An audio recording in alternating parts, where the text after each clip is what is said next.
Yeah, good morning students. Today our topic is disease. इसके previous classes के अंदर we have done about of the health के बिहोव पे हम लोग स्टडीज कर चुके हैं. Today types of disease. Types of disease. What is disease? Disease क्या है? डिस्कम्फर्ट होना, किसी भी ऑर्गन्स में डिस्कम्फर्ट आना, बॉडी में डिस्टर्बेंस आना, कोई भी नेग्लिजेंसीज आना, स्ट्रेस आना, यानी उसकी बॉडी के मेंटल में इफेक्ट आना, उसके बॉडी के सोशल बीइंग में इफेक्ट्स आना, उसकी बॉडी के फिजिकल फॉर्म में इफेक्ट्स आना, एक डिजीज है. एक क्या है? डिजीज है. एनी चेंजेस, कोई भी चेंजेस होना बॉडीज के अंदर which is interfere of the normal functioning of the body, जो बॉडी के नॉर्मल फंक्शनिंग को क्या करे?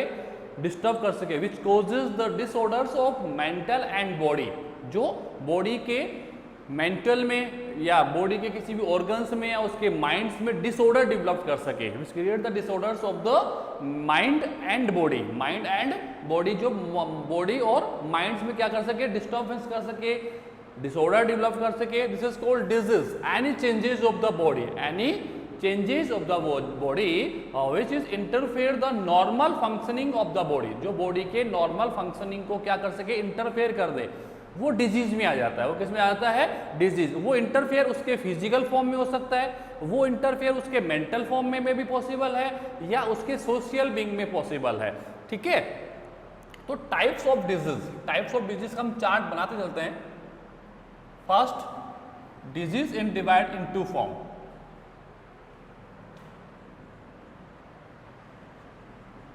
Congenital disease and acquired disease, and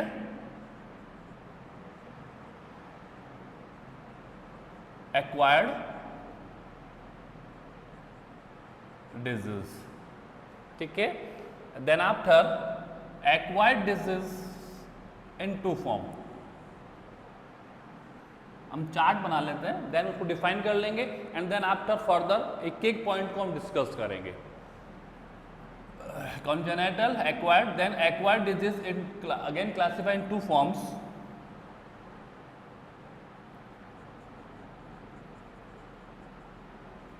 infectious और कम्युनिकेबल. एक ही बात है. ठीक है. एंड नॉन इन्फेक्शियस और नॉट कम्युनिकेबल.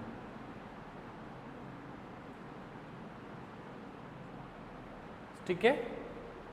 इन्फेक्शियस डिजीज जो है वो टू फॉर्म्स में डिवाइड होंगे. फिर it's divide into form.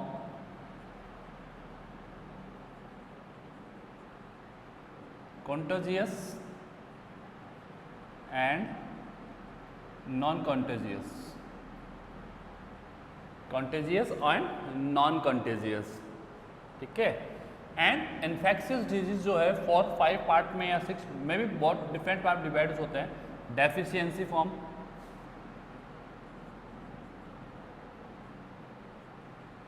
Deficiency, degenerative,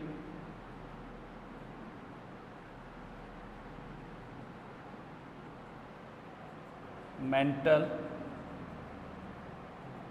social, cancer. ये नॉन इन्फेक्शियस है. ये क्या है? नॉन इन्फेक्शियस होते हैं. ठीक है. इन्फेक्शियस और कम्युनिकेबल डिजीज जो है डिवाइड टू फॉर्म, कंटेजियस और नॉन कंटेजियस होते हैं. तो ये टाइप्स ऑफ डिजीज हैं. ये क्या है? टाइप्स ऑफ डिजीज हैं. हम लोग डिस्कशन जो इसका मेन फॉर्म जो है, डिटेल जो है, वो भी हम लोग स्टडीज करेंगे. पहले मैंने आपको सामने राइट डाउन कर दिया है. कॉन्जेनिटल डिजीज जो है वो इनबोर्न होते हैं. क्या होते हैं? इनबोर्न, यानी कि eight the times of birth, at the times of the birth. This types of disease जो है वो क्रिएट होते हैं at the times of birth. जब बर्थ होता है तभी ये पेरेंट से ऑफ स्प्रिंग में आ जाते हैं. पेरेंट से ऑफ स्प्रिंग में आ जाते हैं. इसीलिए इन डिजीज को हम लोग कहते हैं heritable, heritable disease. Heritable disease. ठीक है. कॉन्जेनेटल जो है वो इनबॉर्न है, ठीक है, यानी कि ये जो डिजीज है वो पेरेंट्स से ऑफ स्प्रिंग में आते हैं। कब आते हैं? At the time of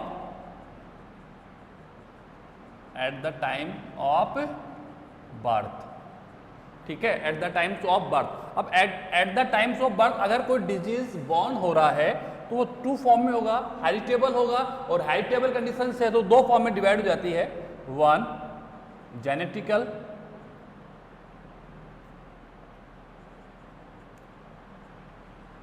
and second है क्रोमोजोमल।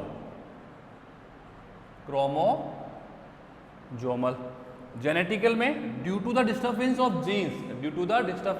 जीन्स, यानी जीन्स के अंदर डिस्टर्बेंस आना। अब जीन्स के अंदर डिस्टर्बेंस आना तो SCA सिकल सेल एनीमिया है कि नहीं है, और फिनाइल कीटोन यूरिया है, ठीक है, हीमोफीलिया है, कलर ब्लाइंडनेस है। ये जीन्स में डिस्टर्बेंस से आते हैं। किस में आते हैं? ये जीन्स से डिस्टर्बेंस में आते हैं और हेरिटेबल होते हैं। क्या होते हैं? ये हेरिटेबल होते हैं, that is these are transmitted from the parents to offspring at the times of birth. यानी कि कोई भी पेरेंट्स के अंदर अगर कोई जेनेटिकल प्रॉब्लम है, क्रोमोजोमल प्रॉब्लम्स है, जैसे हम लोगों ने क्रोमोजोमल डिसऑर्डर्स पढ़े, हमने डाउन सिंड्रोम पढ़ा, हम लोगों ने क्लाइनफेल्टर सिंड्रोम्स पढ़े, हम लोगों ने टर्नर सिंड्रोम्स पढ़े, यस एंड नो। उसके बाद में हमने जेनेटिकल प्रॉब्लम्स पढ़े due to disturbance of jeans.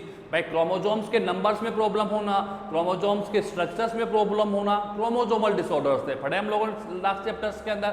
ऐसे जेनेटिकल डिसऑर्डर्स हमने स्टडीज किए, हमने हीमोफीलिया है, फिनाइल कीटोन यूरियाज था, हमने स्टडीज किया था, ठीक है, और हम लोगों ने आई थिंक कलर ब्लाइंडनेस हमने स्टडीज किया था, ठीक है, सिकल सेल एनीमिया हमने स्टडीज किया था। ये due to the disturbance of the genetic structure, यानी जीन्स के अंदर चेंजेस होना, जीन्स के अंदर चेंजेस होना, जीन के स्ट्रक्चर्स में चेंजेस होना, जीन के स्ट्रक्चर्स में चेंजेस होना जेनेटिकल डिसऑर्डर्स है।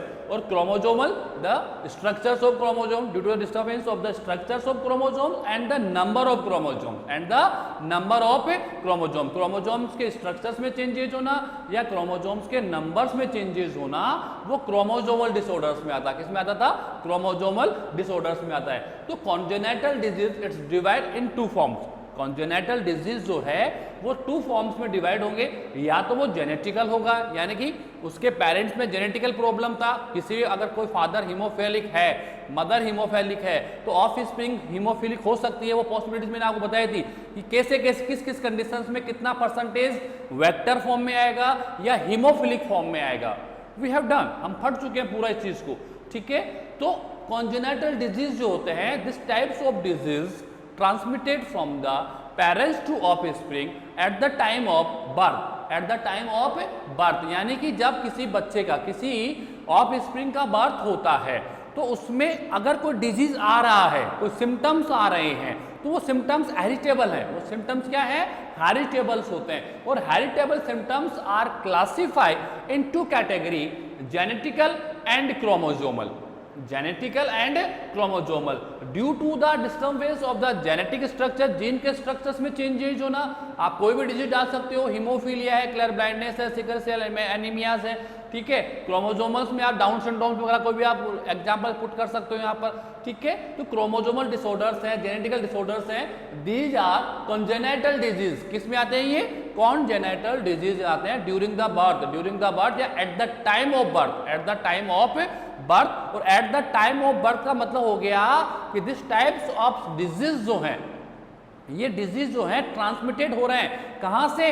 पेरेंट से ऑफस्प्रिंग में। किससे? पेरेंट से ऑफस्प्रिंग में, क्योंकि पेरेंट से ऑफस्प्रिंग के अंदर ओनली हेरिटेबल कैरेक्टर्स, कौन सी कैरेक्टर्स होते हैं भाई? हेरिटेबल कैरेक्टर्स जो होते हैं वो ही ट्रांसफर हो सकते हैं। वो क्या हो सकते हैं? वो ही ट्रांसफर हो सकते हैं। तो this types of disease are called congenital disease. वो डिजीज कौन से हो गए? कॉन्जेनिटल डिजीज हो गए। इसका बहुत छोटा सा फॉर्मेट दिया हुआ चैप्टर्स के अंदर। हेरिटेबल डिजीज भी हम यूज कर सकते हैं, कॉन्जेनिटल डिजीज बोल दो या हेरिटेबल डिजीज आप यूज कर सकते हो। Heritable disease are classified in 2 category, one is the genetical and second is the chromosomal. Genetical disorders जो होते हैं वो डिस्टर्बेंस होते हैं, किससे? जीन्स में डिस्टर्बेंस आना, जेनेटिकल क्रोमोजोम्स के स्ट्रक्चर्स में या क्रोमोजोम्स के नंबर्स में डिस्टर्बेंस आना वो क्रोमोजोमल डिसऑर्डर्स होते हैं और दोनों कॉन्जेनाइटल्स होते हैं, पेरेंट्स से ऑफ स्प्रिंग में आते हैं। किससे आते हैं? पेरेंट्स से ऑफ स्प्रिंग। तो एग्जांपल्स आपके पास लॉट ऑफ एग्जांपल्स हैं, ठीक है। We have done the last class, last chapter में हम उसको डिस्कस कर चुके हैं। पेरेंट्स से ऑफ स्प्रिंग में आएंगे eight the time of birth, तो इट्स कॉल्ड हेरिटेबल डिजीज। कौन सी डिजीज हो गई? हेरिटेबल, जिसको हम लोग क्या कर सकते हैं? इनबॉर्न। क्या कर सकते हैं? Inborn disease. Yes and no, ठीक है। ये हो गया आप लोगों का कॉन्जेनाइटल डिजीज, ठीक है। एक्वायर्ड डिजीज जो है वो आफ्टर बर्थ है, आफ्टर बर्थ है। और आफ्टर बर्थ तो डिजीज जो डेवलप्स होता है वो एनवायरमेंटल्स होते हैं, वो डिजनरेटिव्स हो सकता है, वो किसी पैथोजन से सर्वाइव हो सकता है, वो मेरी कुछ बैड हैबिट्स हो सकती है, मेरा कुछ एडिक्शंस हो सकता है। जैसे मैं स्मोकिंग कर रहा हूँ तो स्मोकिंग मेरा एडिक्शन हो गया, मैं ड्रिंक करता हूँ तो वो मेरा एडिक्शंस हो गया। यस एंड नो, मेरे कोई बैड हैबिट्स हो सकती है, मेरा फूड जो है मैं फास्ट फूड बहुत ज़्यादा यूज कर रहा हूँ। तो आफ्टर बर्थ जो डिजीज आते हैं वो जेनेटिकल नहीं होंगे, वो मैकेनिकल हो सकते हैं, वो डेफिशिएंसी हो सकती है, वो डिजनरेटिव्स हो सकते हैं, वो बायोकेमिकल्स हो सकते हैं, ठीक है, या वो मेंटल हो सकते हैं, या वो सोशल हो सकते हैं। भाई स्ट्रेस आना, ये सोशल बीइंग्स है कि किसी ने आपको कुछ कहा तो आप में स्ट्रेस आ गया, this is the negative forms. Biochemicals का मतलब हो गया कि आपकी बॉडी में जो केमिकल्स बन रहे हैं वो हार्मोन्स हो सकते हैं, विटामिन हो सकते हैं, एंजाइम्स हो सकते हैं, या आपके जो ह्यूमर्स हैं, ह्यूमर समझते हो ना, हमारी बॉडी में लिक्विड्स होते हैं। हमारी बॉडी में क्या होते हैं? लिक्विड। जैसे ब्लड एक लिक्विड है, ब्लड क्या है? एक लिक्विड है। तो ब्लड का एक्सेस होना, ब्लड का लो हो जाना, ये ह्यूमर्स हैं। ये क्या है? मेरे ह्यूमर्स हैं। तो किसी भी हार्मोन्स, किसी भी केमिकल का एक्सेस हो जाना या लो हो जाना, एक्सेस हो जाना या लो हो जाना, तो ये आफ्टर बर्थ हो सकते हैं। ये क्या हो सकते हैं? आफ्टर बर्थ जो डिजीज होते हैं वो मेरी हैबिट्स पे डिपेंड करता है, मेरे फैशन पे डिपेंड करता है कि मेरी हैबिट्स कैसी हैं, मेरे में एडिक्शन किस चीज़ का है, मेरी क्या बैड हैबिट्स है, क्या मेरा फूड कैसा है, मेरा फिजिकल फॉर्म कैसा है, मेरा सोशल फॉर्म कैसा है, मेरा मेंटल फॉर्म कैसा है। तो ये कंडीशंस डिपेंड्स करती हैं, ये कंडीशंस डिपेंड्स करती है कि आफ्टर बर्थ आपकी बॉडी की हेल्थ कैसी होगी। लास्ट क्लास में मैंने आपको ये बताया था कि गुड हेल्थ के लिए मुझे क्या करना चाहिए, मेरी बॉडी की हेल्थ कैसे बेटर हो, उसकी क्या पॉसिबिलिटीज़ हैं, उसकी क्या पॉसिबिलिटीज हैं, ठीक है। और अगर गुड हेल्थ, मेरी हेल्थ बहुत अच्छी है तो मैं क्या क्या फंक्शन कर सकता हूँ, ये total discussions we have done in the last classes. हम लास्ट क्लासेस के अंदर इसको पढ़ चुके हैं, ठीक है। तो एक्वायर्ड डिजीज जो है वो आफ्टर बर्थ है, वो क्या है? आफ्टर बर्थ होता है। और after birth disease are categorised into forms, infectious और नॉन इन्फेक्शियस। इन्फेक्शियस किसे कहते हैं? जो वन पर्सन से सेकेंड पर्सन में क्या हो जाए? ट्रांसफर हो जाए। क्या हो जाए?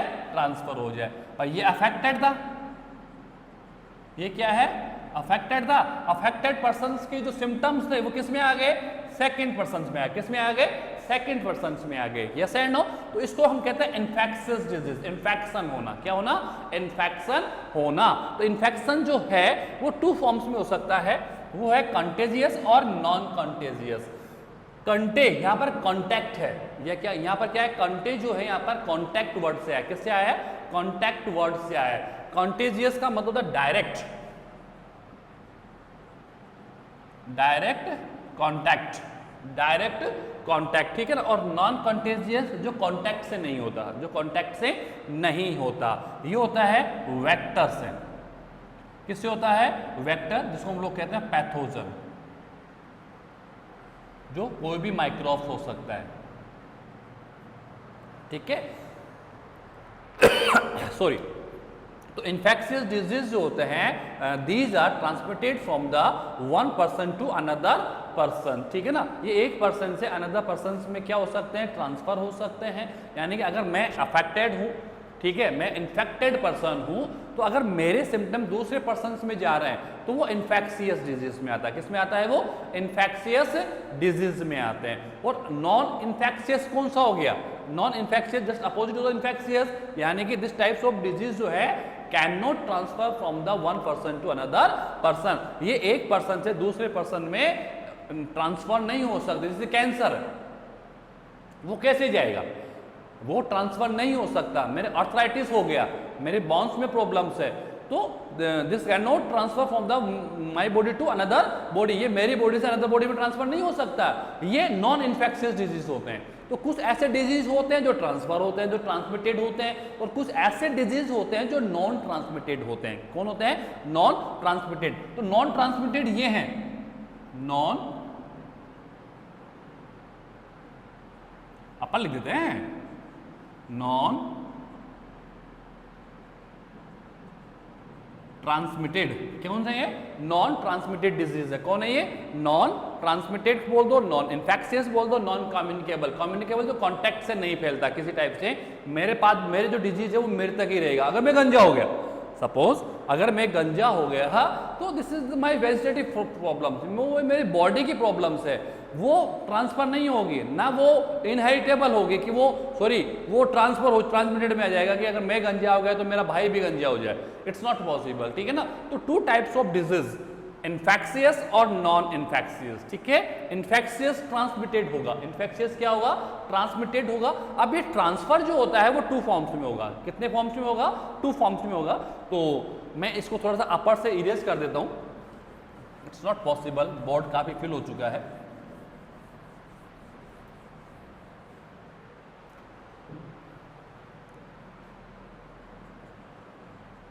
infectious our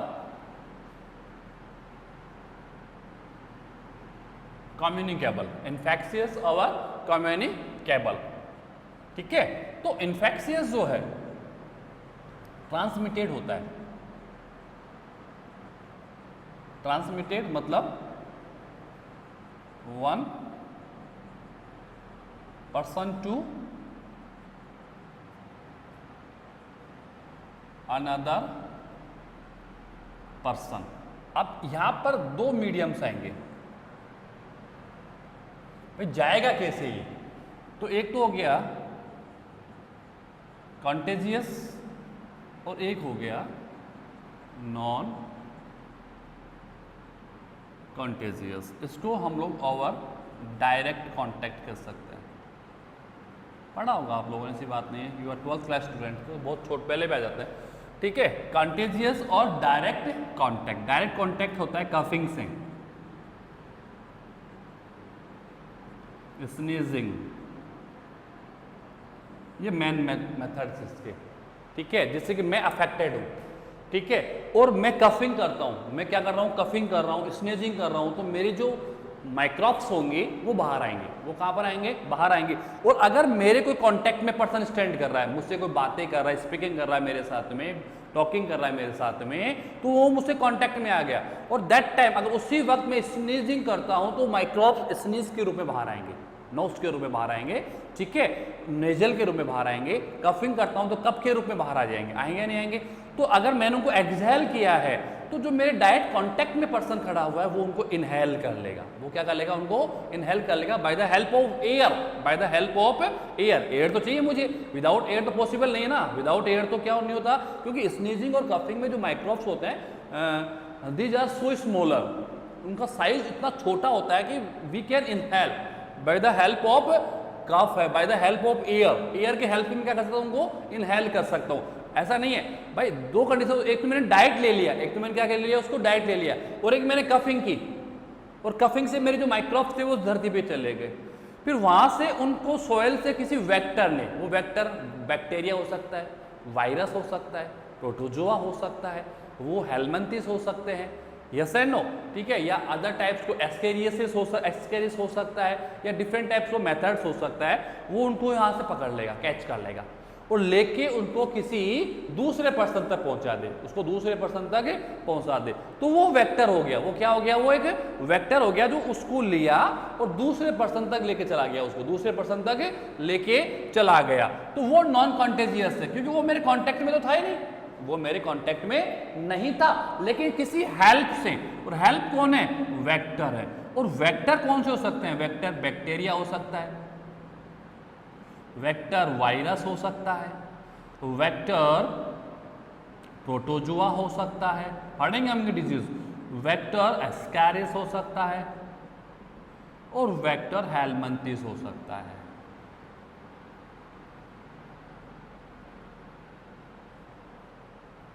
ओके, तो ये तो हो गया डायरेक्ट कॉन्टैक्ट में, जिसमें मुझे किसी वेक्टर की नीड नहीं है। अगर कोई भी नॉन इन्फेक्टेड पर्सन किसी इन्फेक्टेड पर्सन के टच में है और दैट टाइम अगर कोई प्रोजेक्ट, कोविड का क्या चल रहा है, कोविड तो चल रहा है, कोविड में क्या कर रहे हैं हम लोग कि 2 गज की डिस्टेंस रखो, 2 गज की डिस्टेंस रखो, जिससे कि आप उसकी कफिंग, अगर आपके सामने कफिंग भी हो रही है तो आप उसको इनहेल नहीं कर सकें, आप उसको इनहेल नहीं कर सके। कॉन्टेक्ट का मतलब होता है अगर मैं खड़ा हूं और एक व्यक्ति में से आप दूरी पे खड़ा हुआ है तो वो दे कैन नॉट इनहेल, वो इनहेल नहीं कर सकता है दैट टाइम, क्योंकि एक दूरी हो जाती है, एक क्या हो जाती है, डिस्टेंस हो जाएगी, क्या हो जाएगी, एक डिस्टेंस हो जाएगी, तो वो कॉन्टैक्ट लेस हो जाएगा, वो क्या हो जाएगा, कॉन्टैक्ट लेस, क्योंकि ये डायरेक्ट कॉन्टैक्ट से फैल रहा है। डायरेक्ट अगर मैं किसी व्यक्ति के पास में आ जाता हूं और दैट टाइम कोई कफिंग कर रहा है तो कफिंग से जो वायरस बाहर आएगा उस वायरस को मैं भी तो इनहेल कर सकता हूं ना। मास्क क्यों लगा रखे हम लोगों ने, मास्क इसीलिए तो लगा रखे हैं कि कोई व्यक्ति कफिंग नहीं करे, कफिंग करे तो उसकी कफिंग उसके मास्क के अंदर रह जाए।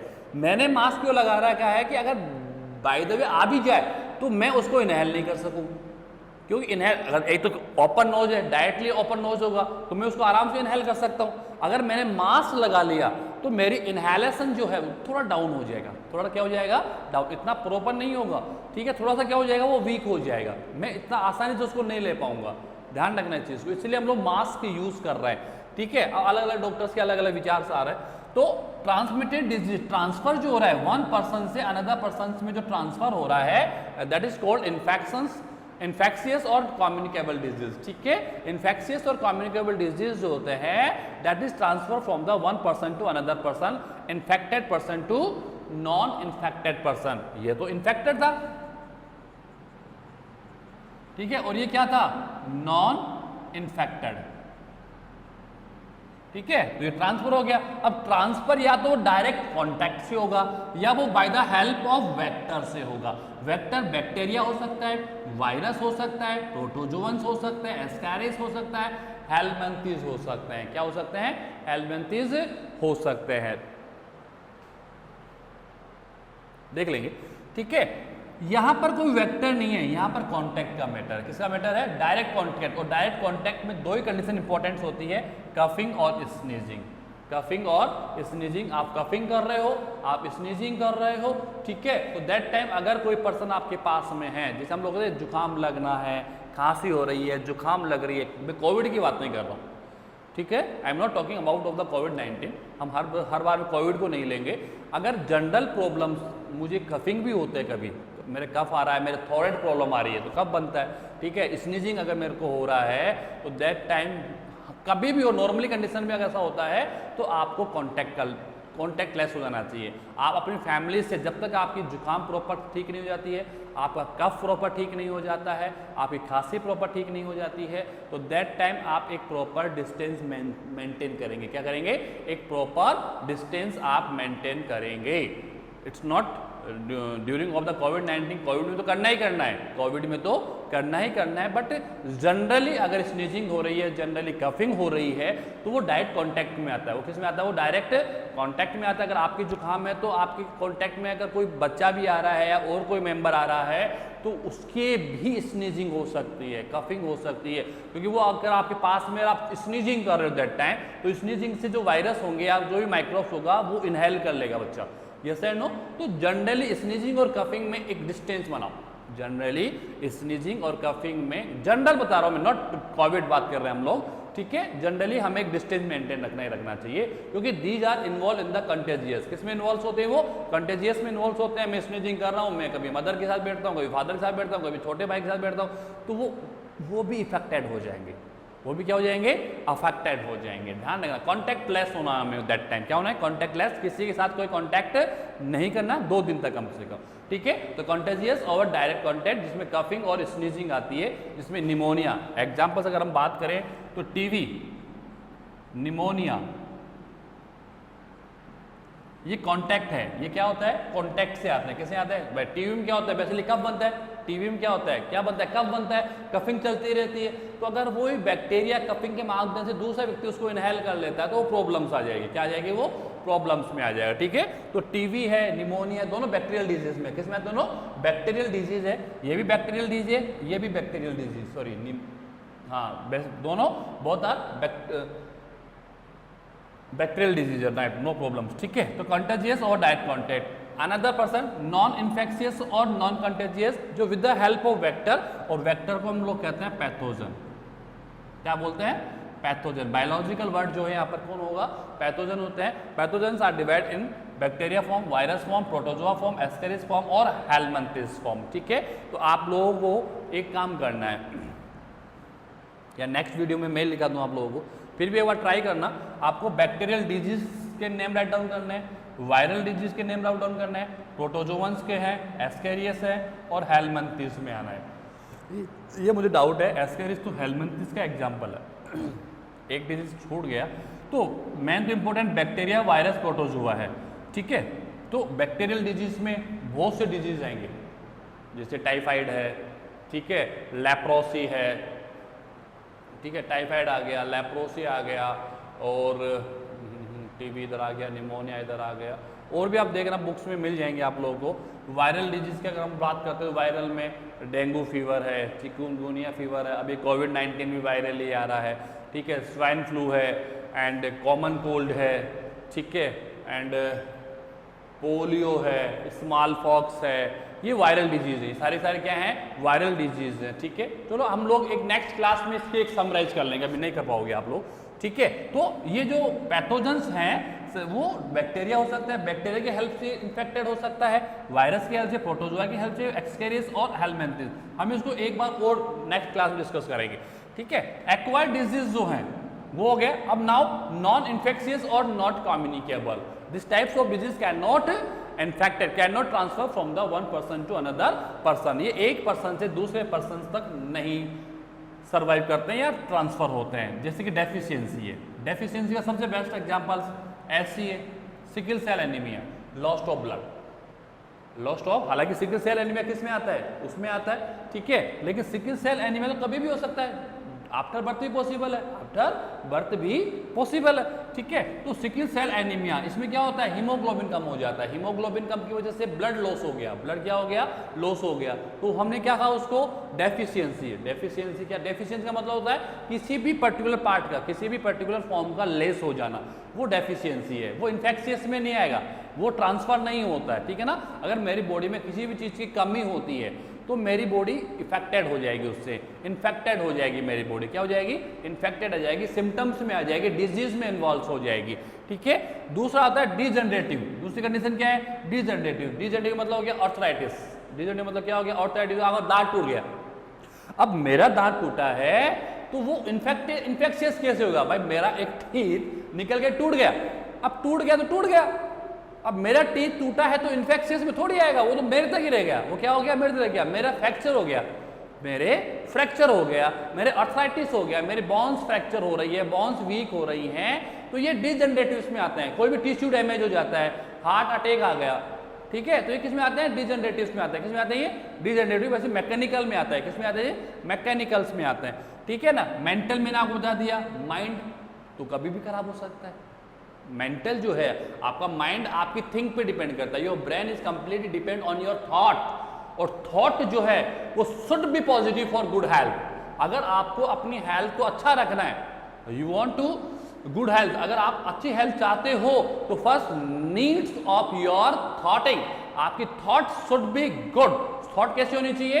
वो अच्छी होनी चाहिए। अगर थॉट अच्छी है, थॉट पॉजिटिव है, तो नो मेंटल प्रॉब्लम्स। और मेंटल प्रॉब्लम नहीं तो कोई इश्यू, भाई माइंड तो कभी भी खराब हो सकता है, इनबाउंड आ रहा है वो इश्यू नहीं है, बट आफ्टर बर्थ माइंड जो है वो आप लोगों के सर्वाइविंग पे डिपेंड करता है कि आप किस एनवायरनमेंट में सर्वाइव कर रहे हैं, आपके फ्रेंड्स कैसे हैं, आपके रिलेटिव्स कैसे हैं, ठीक है। ये जो मेंटल और सोशल जो है वो दोनों चीज एक ही है भाई। सोशल से आपका मेंटल बिगड़ सकता है, सोशल थिंग से आपका क्या हो, किसी ने आपको कुछ कह दिया और आप उसको सोचे जा रहे हो, थिंक अबाउट ऑफ हर, आप उसके बारे में थिंक किए जा रहे हो, तो उसका पूरा बैलेंस माइंड पर आएगा, नेगेटिव हो गया पूरा माइंड। और नेगेटिव का मतलब हो गया imbalancing of the hormones. Hormones का क्या हो गया? इम्बैलेंस। अगर हार्मोन्स इम्बैलेंस होते तो आपकी पूरी बॉडी का कंट्रोल खत्म हो जाएगा, पूरी बॉडी का कंट्रोल क्या हो जाएगा? खत्म, कंट्रोल। तो ये चीजें इन्फेक्शियस नहीं होती, ये चीजें क्या होती है? इन्फेक्शियस। मैंने कहा ना मेरा दांत टूट गया, कैसे इन्फेक्शियस होगा? मैं गंजा हो गया, कैसे इन्फेक्शियस होगा? मेरा हाथ फ्रैक्चर हो गया, कैसे इन्फेक्शियस होगा? ये चीजें पर्टिकुलर पर्सन तक स्टेबल है, पर्टिकुलर एक पर्सन तक क्या होती है? ये स्टेबल्स होती है, ये सर्वाइव नहीं करेंगी, ये सॉरी सर्वाइव नहीं, ट्रांसफर नहीं होती हैं। दीज आर नॉट ट्रांसमिटेड, ये ट्रांसमिटेड फॉर्म में नहीं है, ये ओनली कौन सी फॉर्म में होंगी, बस एक पर्टिकुलर पर्सन तक स्टेबल होगी, ठीक है, जिसमें डेफिशिएंसी हो गया, डिजनरेटिव्स हो गया, मेंटल हो गया, सोशल हो गया एंड कैंसर। कैंसर क्या है, ट्यूमर्स बन जाती है इसके अंदर। Excess cell division, cell division जो नॉर्मल फॉर्म में होता है वो एबनॉर्मल हो जाता है, वो क्या हो जाता है, एबनॉर्मल हो जाता है, ठीक है, due to the deficiency of genes या due to the disturbance of the genes. हालांकि है होता जीन से ही है, लेकिन ये इन्फेक्शियस में नहीं आता, ना इनबॉर्न होता है, क्योंकि हम जानते हैं कैंसर का एक जीन है जो प्रिमिटिव फॉर्म्स में एवरी लिविंग ऑर्गेनिज्म में प्रेजेंस, हम पढ़ेंगे कैंसर के बारे में, ठीक है, जिसको हम प्रोटो ऑन्कोजीन्स कहते हैं, ठीक है, क्या कहते हैं हम लोग, प्रोटो ऑन्कोजीन्स, ठीक है। ये प्रोटो ऑन्कोजीन्स होता है due to the some factor, due to the presence of some factor convert into the oncogenes. Oncogenes it is the activate phase of cancer, cancer का एक एक्टिवेट फेज होता है। Oncogenes की प्रेजेंस में your cell division जो है will be access, किस में हो जाएगा, एक्सेस फॉर्म में आ जाता है। एक्सेस मतलब जो नॉर्मल 1 घंटे में 5 सेल्स 8 सेल बनाना था, अब वो 100 सेल बनाएगा। अब 100 सेल्स को डेवलप तो कर देगा, पर डेवलप करने के आफ्टर फिर उसका अरेंजमेंट कैसे करोगे आप लोग, तो एक के ऊपर एक, एक के ऊपर एक, एक के ऊपर एक गांठ बन जाती है, ट्यूमर बन जाती है, जिसको हम लोग कैंसर कहते हैं। अब वो बिनाइन फॉर्म में, मैलिग्नेंट फॉर्म में, 2 टाइप्स का होता है, बट कैंसर भी जो है वो किस में आता है, नॉन इन्फेक्शियस में आता है। किस में आता है, नॉन इन्फेक्शियस डिजीज में इन्वॉल्व है, ठीक है ना। तो ये जो फॉर्म्स हैं ये नॉन इन्फेक्शियस हैं, ठीक है ना, ये these are not transmitted from the one person to another person, ये नहीं होती हैं, ठीक है ना। ओनली ट्रांसमिटेड जो हैं वो इन्फेक्शियस डिजीज है, और इन्फेक्शियस डिजीज 2 फॉर्म्स में है, वो है कंटेजियस और non contagious. Contagious direct contact, और डायरेक्ट कॉन्टैक्ट के 2 ही मेथड्स हैं, फर्स्ट है कफिंग एंड सेकंड है स्नीजिंग, कफिंग एंड स्नीजिंग, ठीक है। तो कफिंग से हो सकता है और स्नीजिंग से हो सकता है, कफिंग से हो सकता है और स्नीजिंग से हो सकता है। तो मैंने आपको कहा जनरली आपके कफिंग हो, स्नीजिंग हो, तो कुछ समय के लिए 1 और 2 डेज के लिए हमें अपने आप को आइसोलेट करना चाहिए। क्या करना चाहिए, आइसोलेट। बात करो लेकिन डिस्टेंस से बात करो, एक किसी के साथ बैठो, ऐसा नहीं कि मदर के साथ सेटिंग नहीं करनी है, फादर के साथ सेटिंग नहीं करनी है, किसी फैमिली मेंबर के साथ सेटिंग नहीं करनी है, we can set, no problem, but with the proper distance. एक प्रॉपर डिस्टेंस के साथ मदर आपसे 6 फीट की दूरी पे बैठ जाए आराम से, वी कैन टॉक, हम बात कर सकते हैं, नो इश्यूज। बट अगर आप लोग पास में बैठे हो, 1 फीट की डिस्टेंस भी आप दोनों के बीच में नहीं है, इट इज द प्रॉब्लम। ये एक प्रॉब्लम है, ये क्या है, हो जाएगा एक टाइप से इट्स द प्रॉब्लम, ये एक टाइप से प्रॉब्लम्स में आ जाएगी फिर आप लोगों के लिए, ठीक है ना। तो transmitted disease and non transmitted disease, जिसको हम लोग इन्फेक्शियस या नॉन इन्फेक्शियस, कम्युनिकेबल और नॉट कम्युनिकेबल्स कहते हैं, and these are developed after the birth. और बर्थ के बाद, अगर बर्थ के बाद कोई भी डिजीज आ रहा है तो वो मेंटल डिसऑर्डर्स में आ सकता है, वो सोशल डिसऑर्डर्स में आ सकता है, वो आपकी बैड हैबिट से आ सकता है, वो आप लोगों के एडिक्शंस, किसी पर्टिकुलर चीज के एडिक्शन से डेवलप हो सकता है, वो मैकेनिकल हो सकता है, वो डिजनरेटिव्स हो सकता है, वो डेफिशिएंसीज में आ सकता है। समझ में आ रहा है या नट है ना, ठीक है। तो ये चीजें, सब चीजें जो आफ्टर बर्थ जो भी आएंगी, वो सबसे बड़ी चीज आपकी थॉट से आती है। किससे आती है, आपकी योर थॉट। आपका हेल्थ जो है वो आपकी थॉट पे चलता है, आपका हेल्थ जो है वो आपकी थॉट पे चलता है। इसीलिए सबको सुबह सुबह दौड़ा करो, भगो, 3 किलोमीटर 4 किलो, जितना आप रन कर सकते हो उतना रनिंग करो, ठीक है। मास्क नहीं लगाना during of the running, mask, आप एक्सरसाइज करते हो तो मास्क यूज नहीं करना, क्योंकि मास्क अगर आप यूज करोगे तो आपकी बॉडी CO2 बनाएगा। आपकी बॉडी क्या बनाएगा, CO2। O2 तो इनहेल कर लिया आप लोगों ने, लेकिन CO2 को एक्सहेल नहीं कर पाएंगे, we can not exhale of CO2, वो CO2 मास्क में रुक जाएगी, तो CO2 को वापस इनहेल कर लोगे आप लोग। That is the disturbance of the body, discomfort of the body, वो आपके लंग्स को डैमेज कर सकता है। तो मास्क उसी वक्त पहनना है जब मैं अपने घर से बाहर जा रहा हूँ, किसी से कांटेक्ट में आ रहा हूँ, दैट टाइम। बाकी हमें किसी मास्क की कोई ज़रूरत नहीं है, हमें किसी सैनिटाइजेशन की कोई ज़रूरत नहीं है अगर मैं घर पर हूँ, अगर मैं घर पर हूँ, क्योंकि इसमें आइसोलेट एल्कोहल है बेटा 1%, ये प्रॉब्लम कर देगा आपके हैंड्स में, skin problem, skin allergy start हो जाएगी। तो बहुत रेयर फॉर्म में आप लोगों को सैनिटाइजेशन एंड मास्क यूज़ करना है। हाँ, अगर हम लोग बाहर जा रहे हैं, मे बी नहीं जाते हम लोग, फिर भी अगर हम लोग बाहर जा रहे हैं तो हम लोग मास्क यूज़ कर सकते हैं। तो ये हो गया आप लोगों का disease, the types of disease. क्या हो गया ये? Types of disease. अब हमें इनको, इन टॉपिक्स को जो है, जैसे कुछ बैक्टीरियल डिजीज हम पढ़ेंगे, कुछ वायरल डिजीज हम पढ़ेंगे, प्रोटोजोन्स में मलेरिया डिटेल में है, प्रोटोजोन्स में मलेरिया क्या है डिटेल्स में। बाकी तो मैं क्या बनाऊँ, चार्ट बनाऊंगा, बैक्टीरियल डिजीज के चार्ट बना दूंगा, कुछ सिम्टम्स आपको बता दूंगा, किस में क्या सिम्टम्स हमें राइज करने हैं, कैरेक्टर्स क्या राइज करने हैं हम लोगों को, ठीक है। और बाकी कुछ भी नहीं है। इसमें सबसे इंपॉर्टेंट चीज़ हम लोग पढ़ेंगे मलेरिया। क्या पढ़ेंगे? मलेरिया। वायरस में हम लोग पढ़ेंगे एड्स, और तीसरा डिजीज हम लोग पढ़ेंगे कैंसर। ये तीन बड़े डिजीज हैं, कैंसर है, मलेरिया है एंड एड्स है, ठीक है। तो ये we will discuss during the class. आप तक जो भी हम लोग डिस्कशन करेंगे वो कर लेंगे, ठीक है। टुडेज के लिए सफिशियंट है, ठीक है। और बायोलॉजी के हैं तो हेल्थ के ऊपर डिटर्मिनेशंस करो बेटा। हेल्थ शुड बी बेटर, ये अच्छी होनी चाहिए। बॉडी का इम्यून सिस्टम अच्छा होगा तो सब कुछ अच्छा है। तो आपकी डाइट प्लान के अंदर पूरा आयुर्वेदिक ले लो, आप फटा करो, आप खुद भी स्टडी करो, आप अपने पेरेंट्स को भी बताओगे हमें शाम को ये लेना चाहिए, सुबह उठकर ये चीज़ खानी चाहिए। हमारे जो बेटा जितने भी स्पाइसेस है ना, ये बहुत very very important for our health. हमारी सब्जी में स्पाइसेस होते हैं तब हम सर्वाइव कर रहे हैं। हमारी सब्जी में एक ही चीज़ गलत है, ऑयल। क्या गलत है? ऑयल गलत है। वो रिफाइंड मत लो, आप प्योर सरसों का तेल यूज़ कर सकते हो, मूंगफली का, but without refined, without refined. बाकी हमारी सब्जी जो है बहुत अच्छी है, उसमें किसी टाइप से कोई हार्म्स नहीं है। अगर मैं वो ऑयल कम कर दूं तो मेरी कंप्लीट जो वेज सब्जी में यूज़ कर रहा हूँ 2 टाइम या 1 टाइम, वो परफेक्ट होगी, उसमें कोई इश्यूज नहीं होंगे। Okay, thank you very much.